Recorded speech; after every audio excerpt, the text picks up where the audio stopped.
with sort of injuries, illness, and all that? As you'd expect, we've got a couple of bumps and bruises after 2 games in 3 or 4 days. So fingers crossed, though, we should have a clean bill of health for the weekend. What do you regard as your main selection decisions? Obviously the midfield, we've got probably 5 or 6 midfield players that can easily fit into 3 or 4. So any of them could play. So that's probably my biggest issue at the moment. And I guess Ben Gladwin comes back into that mix if Nathan Burns fit.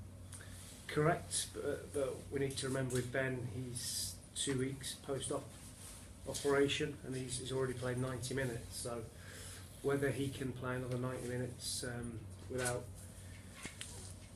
being at risk of injury is for us to sort of find out. We talked after Tuesday, and you talked a little about the form of two of your strikers. I mean, do you speak to sort of Michael Smith and John Obika and have a chat about it, or what do they know? Do they not really need telling, if you like? I would think they'll know that they're not in tip-top form, but we just try and reassure them and try and help them get back to that. It's not a case of us ripping them to pieces. It's a case of trying to give them everything they need to get back to where they were at the start of the season.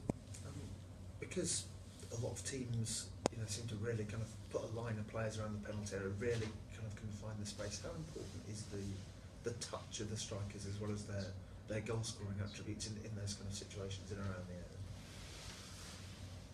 Of course, it's important, but also on the other side of it, Oldham came and pressed us for 20 minutes the other night, and when we do try and beat a press and go into the front man, it's even more important that it sticks higher up the pitch. So the centre forwards, when it does come to them, it is so important the way we play that they hold the ball.